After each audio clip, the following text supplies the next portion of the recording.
책 읽는 소울입니다.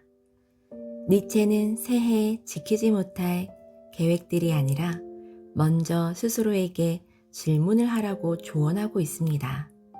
왜 그럴까요? 원하는 삶을 살기 위해 우리는 니체를 만나야 합니다. 마흔에 있는 니체의 발췌독을 통해 니체를 만나보도록 하겠습니다.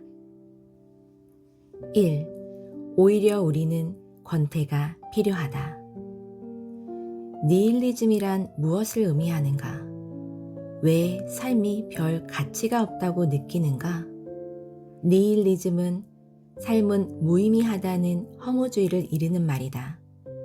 니체는 니힐리즘이란 지고의 여러 가치가 그 가치를 박탈한다는 것, 즉 목표가 결여되어 있는 것이라고 말한다.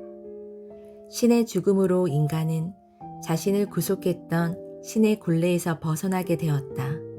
하지만 그와 동시에 인간은 자기 자신과 삶의 의미를 든든하게 지탱해 주었던 토대가 사라지자 무엇 때문에 살아가는지 그 의미를 잃어버리고 방황하게 되었다.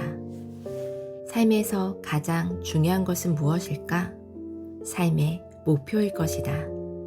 목적 없이 사는 사람은 자신을 무기력한 삶으로 빠뜨린다.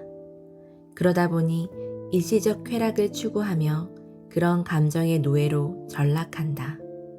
또한 현실을 외면하고 눈앞의 이익만 쫓으며 남은 삶을 보낸다. 이것이 내가 정말 원하는 삶일까? 같은 질문에는 온갖 변명을 늘어놓기에 바쁘다.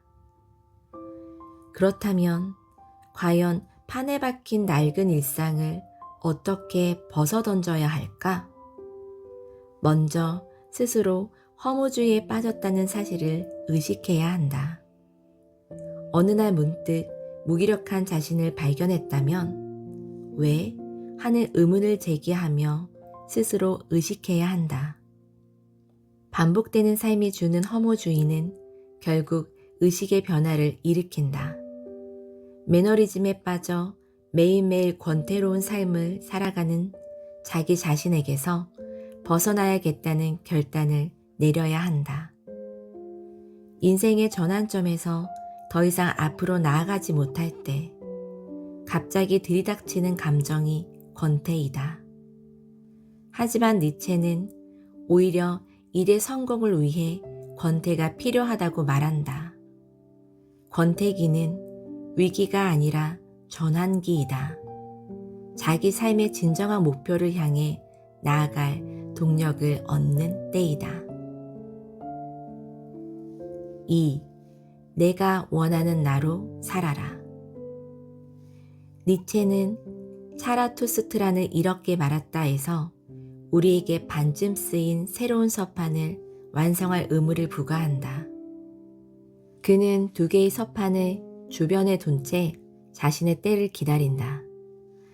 낡고 부서진 서판에는 신은 죽었다라고 적혀 있고 새롭게 반쯤 쓰인 서판에는 삶을 극복하고 초인이 되어라 라고 적혀 있다.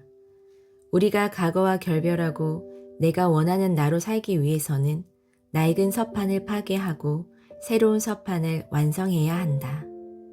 여기서 신은 기독교의 신을 의미하지만 니체는 유럽 사람들의 모든 철학, 종교, 도덕의 이념과 가치에 대해 죽음을 선언한 것이다. 그렇다면 우리는 반쯤 쓰인 새로운 서판을 무엇으로 채워야 할까? 차라투스트라는 서판을 새로운 것으로 채우기 위해서 먼저 창조하는 자가 되라고 말한다. 결국 내가 원하는 나로 산다는 것은 창조자로서의 삶을 산다는 것이다. 우리는 어떻게 해야 창조자가 될 수 있을까? 기존의 가치 목록을 파괴하고 새로운 가치 목록을 작성해야만 한다. 익숙한 것을 버리고 새로운 것을 경험할 때 비로소 자신이 진정으로 원하는 바가 무엇인지 깨닫게 된다. 낯선 세계로 나아갈 때 내가 누구인지, 내가 진정으로 무엇을 원하는지 내면의 목소리에 집중할 수 있다. 3. 의욕할 수 있는 자가 되어라. 힘의 의지. 내 안에는 긍정적인 의지와 부정적인 의지가 힘을 겨룬다. 이 싸움에서 이긴 의지가 곧 나의 삶이 된다. 인간의 삶을 지배하는 힘의 의지가 드러나는 방식이 바로 가치평가이다. 니체는 가치평가란 곧 창조가 아닌가 라고 말한다. 창조하는 자가 되려는 자는 끊임없이 기존의 것들을 파괴해야만 한다. 니체가 말한 모든 가치의 전도는 기존의 가치를 부정하지만 단지 부정으로 끝나지 않는다. 모든 가치의 전도는 오히려 삶을 긍정하기 위해 관점을 전환할 수 있는 도구이다. 기존의 가치를 평가하지 않는다면 새로운 가치를 창조할 수 없다. 혼돈 속에서 춤추는 별을 탄생시키기 위해 창조자는 새가 알에서 깨어나듯이 과거의 낡은 것들을 부수어야 한다. 우리가 불행한 이유는 아직 자신의 춤추는 별을 찾지 못했기 때문이다. 누구에게나 자신만의 행운의 별이 하나쯤은 있다. 그 행운의 별이란 자신의 꿈이나 목표, 소망 같은 것이다. 니체는 그대들이 의욕하는 바를 언제든 행하라. 하지만 그보다 먼저 의욕할 수 있는 자가 되어라 라고 말한다. 지금 이 순간이 세상에 나라는 존재를 끊임없이 각인할 수 있는 내 안의 잠재력을 무한히 펼칠 시간이다. 내가 가장 잘할 수 있는 일, 내가 가장 좋아하는 일을 배우고 익히는 것이 인생의 중반기를 의미 있게 보내는 방법이다. 어떤 사람으로 기억되고 싶은지 자신의 가치를 스스로 평가해보라. 힘의 의지는 현재의 삶에 안주하지 않고 끊임없이 변화하는 삶에 맞추어 스스로 자기 존재의 의미를 부여하는 과정 그 자체이다. 4. 내 운명을 사랑하라. 아모르 파티. 아모르 파티, 운명에는 니체 사상의 중심을 이루는 하나이다. 자신의 운명을 사랑하라 라는 아모르 파티는 삶에서 필연적으로 다가오는 모든 것을 아름답게 바라보는 태도이다. 필연적으로 아름답게 본다는 것은 피할 수 없는 것을 받아들이는 것이다. 곧 자신의 운명을 있는 그대로 긍정하는 마음 자세이다. 비록 삶이 우리의 힘으로 바꿀 수 없는 것으로 가득 차 있을지라도 주어진 길을 담담히 걸어가는 것이다. 어차피 피할 수 없이 부딪혀야 할 운명이라면 그것을 견뎌야 할 뿐 아니라 아름답게 바라보는 법을 배워야 한다. 5. 추한 것과 싸우지 않는다. 니체는 운명을 사랑한다면 추한 것과 싸우지 말아야 한다고 했다. 피할 수 없는 운명이라면 너그럽게 사랑하라. 그리고 더 깊이 감사하라. 6. 세상에 이미 정해진 것은 없다고 생각한다. 니체가 말한 내 운명을 사랑하라 라는 아모르 파티는 숙명론을 의미하는 것이 아니다. 숙명론은 말 그대로 사람은 태어날 때부터 모든 것이 정해져 있다는 이론이다. 숙명적인 삶은 우리가 추구해야 할 초인의 삶과는 너무나 거리가 멀다. 니체의 운명에는 자신의 운명을 있는 그대로 허용하며 성장의 기회로 받아들인다는 것이다.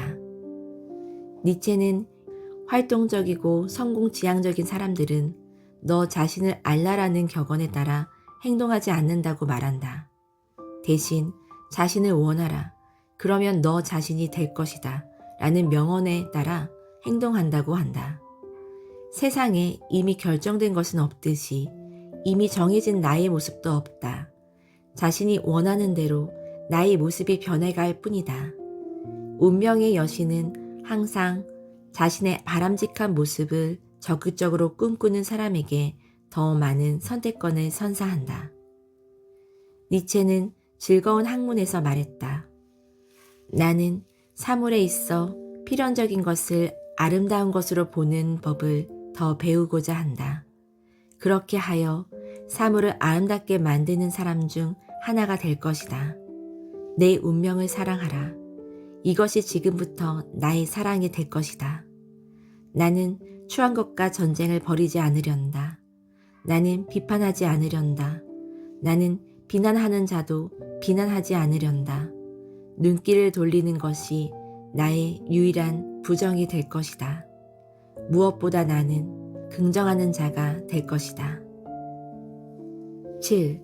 오늘의 나는 어제 한 선택의 산물이다.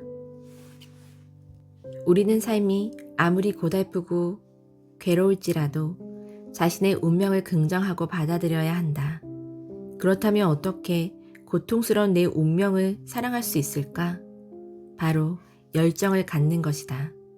하지만 나이가 들수록 인생 초반에 비해 삶에 대한 열정이 점점 식어가기 마련이다. 니체는 무엇이 내게 중요하다 라는 말은 진정한 열정의 표현이라고 했다. 인생의 중반에 무엇보다 열정을 쏟을 수 있는 대상을 다시 찾는 것이 중요하다. 열정은 고통스러운 삶을 극복할 수 있는 강력한 수단이다. 니체는 말한다. 그대에게는 무엇이 매일매일의 역사인가? 그것을 구성하는 그대의 습관을 돌아보라. 그것은 무수히 많은 사소한 비겁과 나태의 산물인가?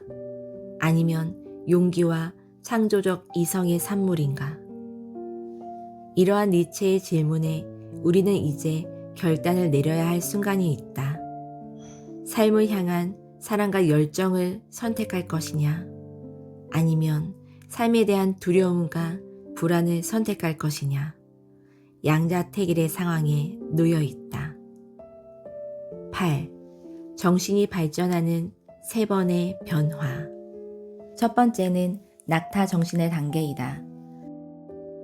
낙타의 정신은 무거운 짐을 지고 버텨내는 삶의 태도를 말한다. 곧 강인한 정신과 인내심을 의미한다. 낙타는 체념어린 어투로 나는 해야 한다 라며 주인의 명령에 복종할 뿐이다. 무겁기 그지없는 짐을 짊어지고 사막을 건너는 낙타처럼 우리도 삶의 무거운 짐을 지고 있다. 여기에서 무거운 짐은 전통적인 철학, 종교가 인간에게 요구하는 진리, 도덕, 신념, 관습과 규율, 신에 대한 순종과 믿음 등을 의미한다. 낙타 정신은 일상적 삶에 매몰돼 주어진 현실에 안주하며 그 상태가 최선이라고 생각하며 산다. 낙타 정신의 문제점은 인식의 테두리가 좁다는 사실을 알지 못하는 데 있다. 그래서 낙타는 아무리 짐이 무겁더라도 무엇이 무겁단 말인가? 라고 반문하면서 무릎을 꿇고 등에 가득 실리는 짐을 거부하지 않는다. 오로지 지금까지 믿어왔던 것들이 최고의 진리라고 생각하기 때문에 낙타는 변화의 필요성을 느끼지 못하여 변화를 거부한다. 낙타 정신은 오늘도 무거운 짐을 지고 일상이라는 사막을 향해 서둘러 갈 뿐이다. 두 번째는 사자 정신의 단계이다. 고독한 사막에서 낙타 정신이 드디어 사자 정신으로 변신한다. 사자는 자유 정신을 의미한다. 사자의 정신은 자유를 쟁취하기 위하여 사막의 주인이 되고자 한다. 그래서 지금까지 자신이 짊어지고 있었던 무거운 짐을 부정하고 파괴한다. 사자는 이제 그의 마지막 주인인 거대한 용과 일전을 벌인다. 사자는 용과 싸워 승리함으로써 너는 마땅히 해야 한다라는 명령에 맞서 나는 하길 원한다 라는 자유의지의 주인이 된다. 사자 정신은 주관이 뚜렷해서 세상의 가치에 얽매이지 않고 자유로운 삶을 추구한다. 그러나 사자의 정신은 새로운 가치 창조를 위한 자유는 쟁취할 수 있지만 새로운 가치는 창조하지 못한다. 세 번째는 아이 정신의 단계이다. 이제 사자 정신은 아이의 정신으로 변해야만 한다. 여기서 아이의 정신이란 어린아이가 놀이에 흠뻑 빠져 몰두하듯 자기의 삶을 긍정적으로 살아가는 것을 의미한다. 마지막 변화의 단계인 아이 정신은 자기 극복을 위한 최고의 경지에 이른 모습이다. 니체는 이런 아이 정신의 특징을 순진무구함, 망각, 새로운 출발, 놀이, 스스로 도는 수레바퀴, 최초의 움직임, 성스러운 긍정, 이렇게 7가지로 표현했다. 강타라는 사자가 이제는 왜 아이가 되어야만 하는가? 니체는 반문하고 자답한다. 창조라는 유의를 위해서는 성스러운 긍정이 필요하다. 정신은 아이가 되어야만 자신만의 세계를 창조하는 자가 될 수 있기 때문이다. 니체는 누가 시키지 않아도 스스로 놀이에 집중하는 순진한 아이의 모습에서 진정한 창조자의 모습을 발견했다. 아이는 무엇인가 마음에 안 든다고 울며 떼쓰다가도 곧 잊어버리고 다시 즐겁게 놀이에 뛰어든다. 과연 중년에도 아이처럼 순진무구한 눈빛으로 세상을 바라볼 수 있을까? 중년에 이르러 어떤 것을 새롭게 창조한다는 것은 쉽지 않다. 이럴 때 니체는 아이처럼 지금까지 해왔던 것을 잊어버리라고 말한다. 창조력은 익숙한 과거를 잊고 낯선 곳으로 자기 자신을 던질 때 비로소 발견된다. 이것이 바로 니체가 제시한 인간만이 가진 망각할 수 있는 힘이다. 매번 새로운 마음으로 놀이를 시작하는 아이같이 처음으로 돌아갈 때 우리에게 새로운 길이 열릴 것이다. 모든 창조의 영상은 이미 우리 마음속에 만들어져 깊은 내면으로부터 울려 나오기 때문이다.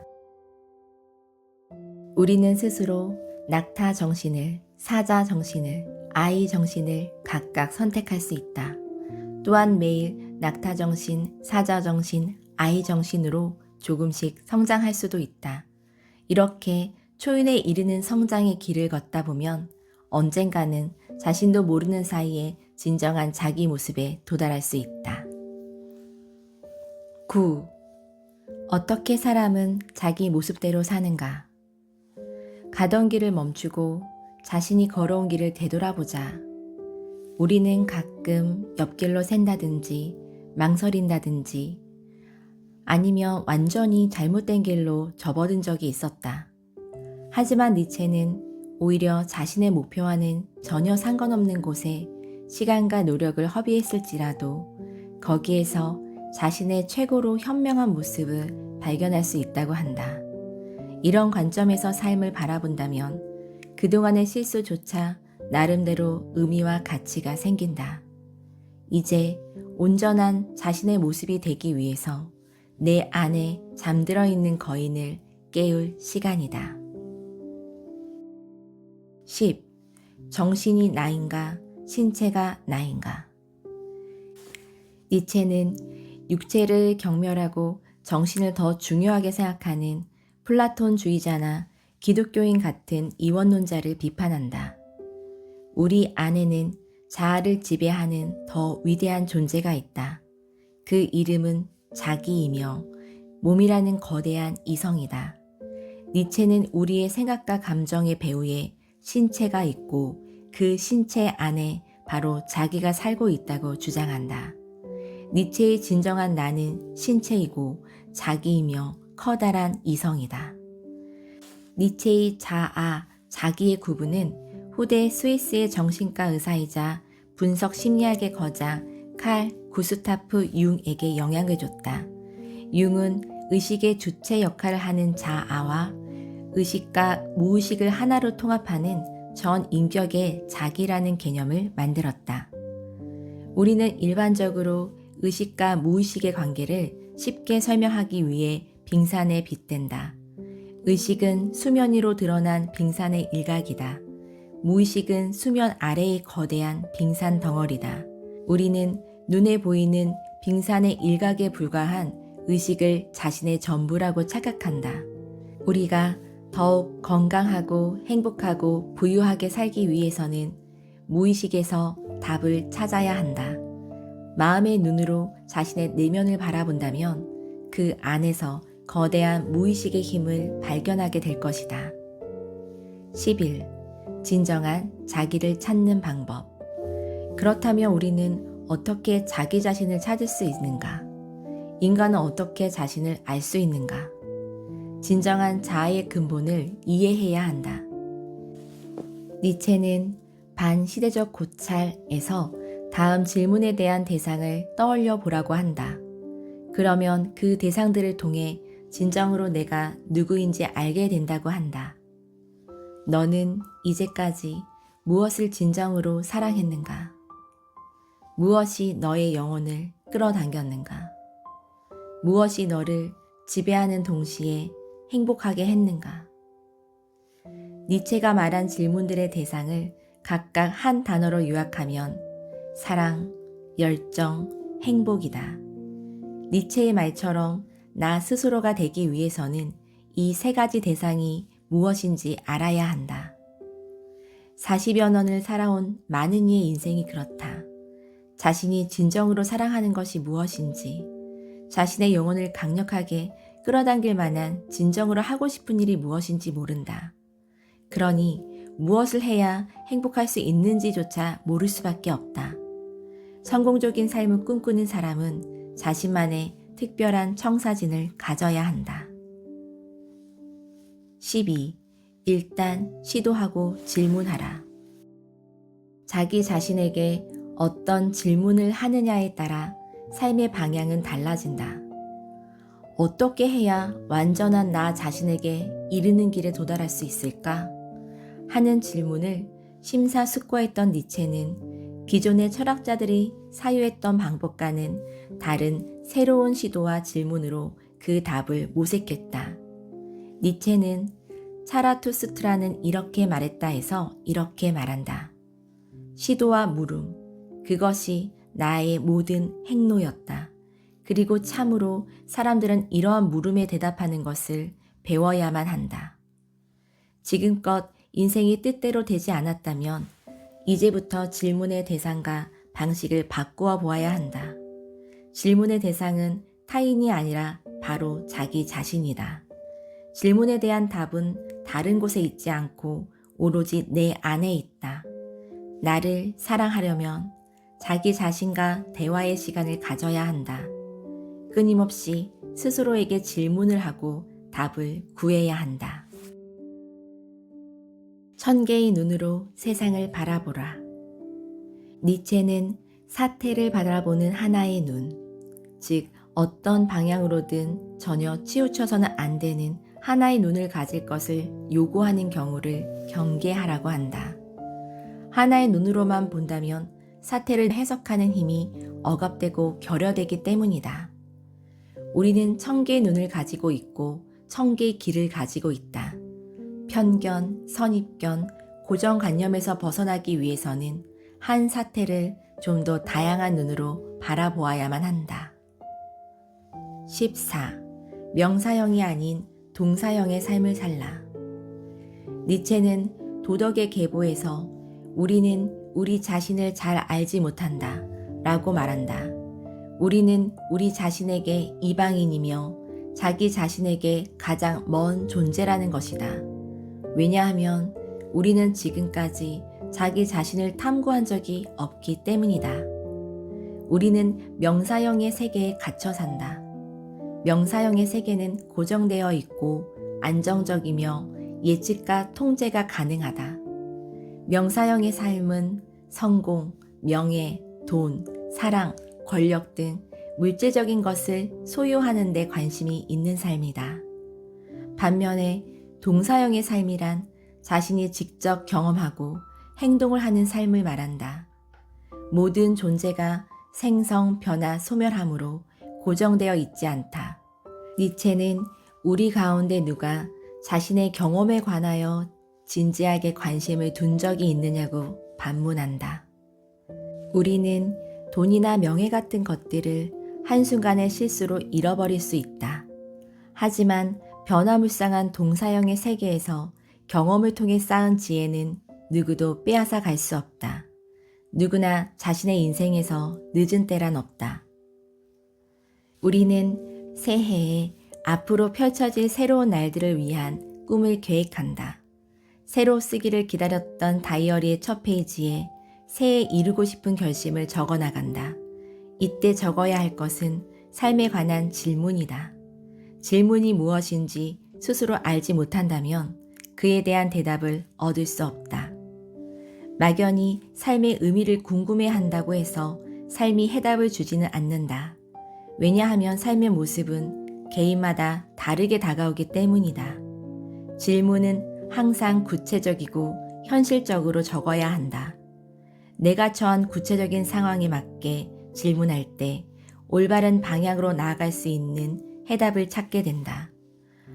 삶에서 최악의 상황은 아무런 시도도 하지 않는 것이다. 시도하는 사람은 언젠가 자신의 질문에 대답을 얻게 될 것이다. 변화를 원한다면 실패를 두려워하지 말고 열린 마음으로 스스로에게 질문하라. 꿈꾸는 자만이 삶을 변화할 수 있다. 여기까지 첫 번째 발췌독이었습니다. 돌이켜보면 나 자신에게 진심 어린 질문을 해본 적이 없었던 것 같습니다. 니체의 조언처럼 원하는 삶을 살기 위해 우리는 우리 자신에게 어떤 질문을 해야 할까요? 내 삶을 어떻게 사랑할 것인가? 저는 아이의 마음으로 이 질문을 필두로 구체적인 물음들을 저에게 해보려고 합니다. 삶이 무겁고 힘들게만 느껴진다면 지금 우리는 무거운 짐을 지고 습관적으로 사막을 걷고 있는 낙타의 상태일 것입니다. 삶이 변하길 바란다면 사자처럼 우리를 얽매고 있는 기존의 생각과 습관들은 버리고 매번 새로운 마음으로 놀이를 하는 아이처럼 즐겁게 새로운 삶을 창조해야 합니다.